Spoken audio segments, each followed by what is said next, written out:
Missed the Mark by Anne Butler. They were my private practical jokes. It started about 8 years ago.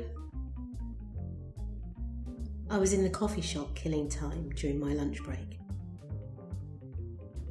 It was winter and freezing bloody cold, but I needed to get away from the idiots that I worked with. I'd been thinking, God, if I have to listen to more chat about what's her name from the Real Housewives of whatever, or Pigs on Ice, or whatever the hell that dance cum skating competition is called, I'll scream. So I took a break from my desk, headed down to the coffee shop down the road and found a corner. I brushed the crumbs off the table that the useless staff hadn't got off their asses to clean, and sat down with a mug of their mediocre coffee. Almost immediately, I tuned into the conversation the woman on the table next door was having on her phone.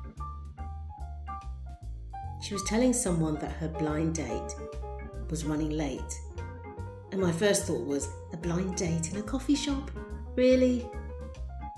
Anyway, this guy was running late and she had to get back to work. She said his name, Neil. She was saying some other stuff, but then she dropped her phone. I hid my mean smirk when she shrieked when she realised that the screen was smashed. She was muttering under her breath and I heard her say, "You're such a loser, Kylie." Then she gathered her things, shrugged into her coat and hurried out.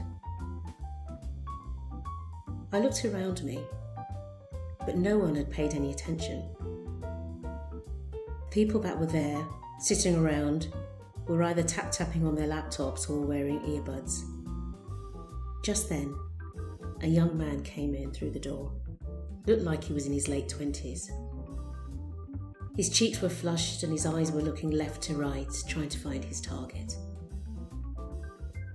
On impulse, I got up and approached him. "Neil?" "Hello." He looked confused as hell. I made a story up on the spot. I told him that Kylie had to leave, but she was going to call him in a couple of hours to rearrange. I watched him leave the coffee shop, and then I went back to my lukewarm drink. But I didn't need it anymore. I was on a buzz as I imagined Neil waiting for Kylie's call. What a scream! I could see it all play out. Eventually, she'd get a replacement phone, and then she'd text him with the "my phone broke" excuse. He'd be sceptical. Then they'd be at cross purposes and mystified about the friend who'd passed Kylie's message on. Priceless. I wish I could be there to see it.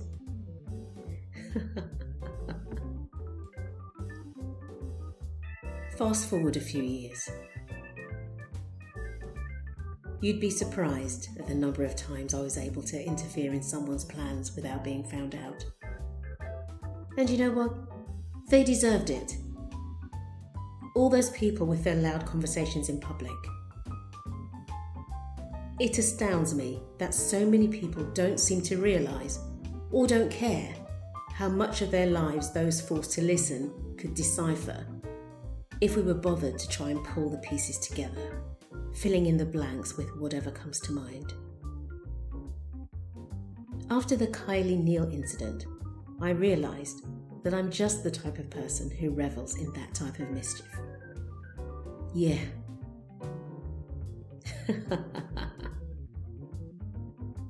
Yeah. One evening, I was waiting for my best friend, Max, in her local. She and I met there from time to time. It's a lovely gastropub type establishment and it's easy.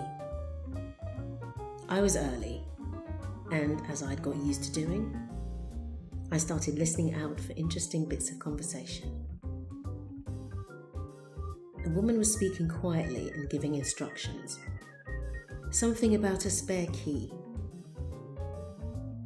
Her phone made a muted ping sound, and she glanced around surreptitiously before she paused the call to read the text that had just come in. Her voice lowered even more when she started to speak again, and I worked out that she was repeating an address. I couldn't hear clearly, but it seems like she mentioned my friend Mags's street. Could that be right? I had my answer when Mags turned up. Mags knew the key woman. They acknowledged each other with a smile, which means that the bits of conversation I overheard made no sense. Interesting. Who's that? I asked Mags. She told me it was a neighbour. Then she mouthed the words, dodgy. I promised myself I'd get all the dirty details from her later on. We had a couple of drinks and some chicken wings and chips, and then prepared to walk out. Another coincidence struck then, because Key Woman was walking out the door as we gathered our things to leave. Thinking on my feet once more, I contrived a reason to follow Mags home. When Key Woman continued on past Mags's front door, I told Mags, let's leave me checking out your new reno project for another time. I'm actually feeling a bit tired. She asked me if I was all right and mentioned that I'd seemed a bit distracted. I told her that I was just feeling tired. Shall I come round on Friday night? I asked her. I'll bring cake. Predictably, Mags wanted to know what type of cake. Mags had a wicked sweet tooth. Talking to her about cake was like dragging the length of cable in front of a cat. I told her I'd see what my local bakery had to offer and surprise her. For a while I thought she was going to keep going on about the cake and that I'd miss where Key Woman lived, but she finally said goodnight and headed towards her front door. I turned towards the pavement once more and noticed that Key Woman had crossed the road and was now searching through her handbag. I started taking longer strides to close the gap, and I was almost abreast of her when she turned up the path of a well-kept terraced house. From the corner of my eye, I saw her stoop down and place what looked like an envelope under her doormat. When she started to rise, I sped up and turned my face away. My mischievous self already knew what I was going to do. I waited for 10 minutes before walking back down the street. I checked for a doorbell camera before I snuck in and swiped the envelope from under the mat.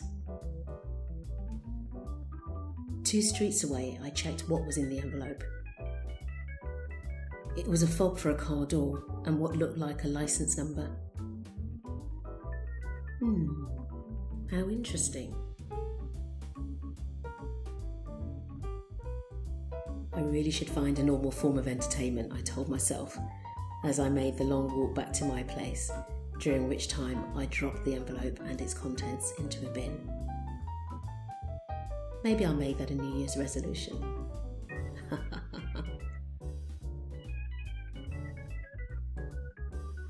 The police came to my door 3 days later. My brain scrambled as one of the officers told me I was being arrested. At the station, in the interview room, I found out that I'd been caught on a camera outside Key Woman's house. The police showed me the image. There was no mistake. I'd looked right at the camera without realising. Fuck. They were charging me with theft, and they wanted to know how I'd managed to break into the house. What? I didn't break into her house? Are you kidding me? They insisted that I must have. How else did I get the key, which the victim claimed had been stolen from inside her house? Well, I had to come clean then.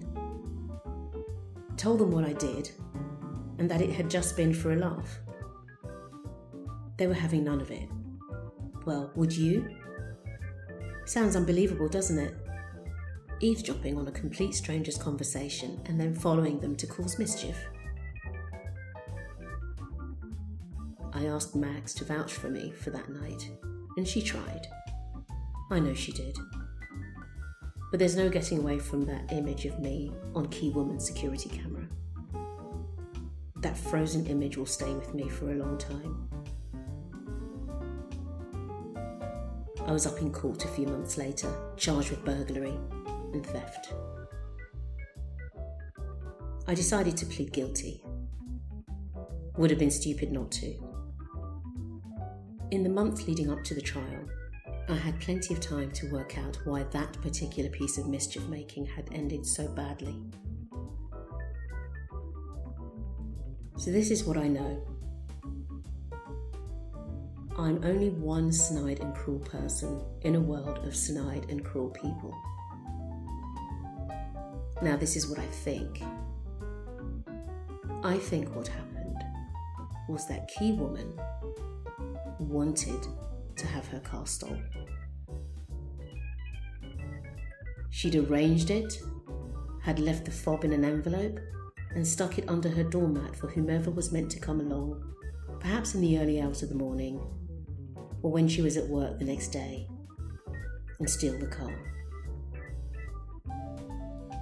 She'd claim she'd been broken into, make a call to her insurance provider, and job done.